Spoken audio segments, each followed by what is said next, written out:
buffet à volonté de cette émission. Il y a des exercices aussi. Alors, Juliette, je vous laisse commencer. Oui, Jean Castex a déclaré, je cite, « Il ne suffit pas d'acheter des lits chez Ikea pour ouvrir des places en réa ». Bon, déjà c'est beau parce que ça rime. Et puis, c'est ce qu'on appelle une lapalissade, c'est-à-dire une évidence qui déclenche le rire. Trouve les lapalissades. Réponse A. Il ne suffit pas d'acheter des masques de plongée Décathlon pour faire un respirateur. Réponse B.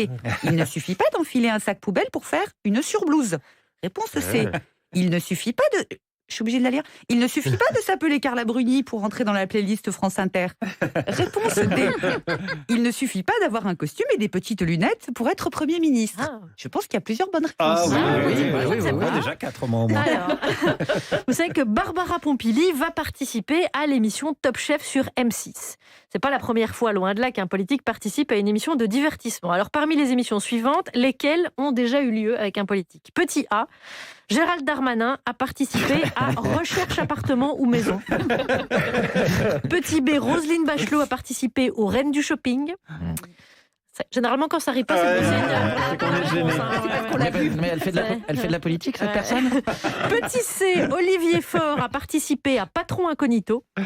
Petit D, le général de Gaulle a participé à Interville. Guillaume. Alors, Roselyne Bachelot, donc on en parlait, estime possible une réouverture des musées dans les prochaines semaines. Sachant qu'il y a les mots possible réouverture et l'indication dans les prochaines semaines.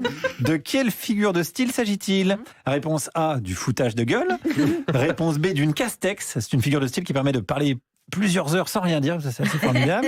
Ne le faites pas chez vous, c'est un truc de pro. Réponse C, aïe, pas de bol, c'est quand tu deviens ministre de la Culture au mauvais moment. Ou réponse D, d'une acharlinade, c'est quand tu mets même pas la réponse dans la question. Dans la réponse.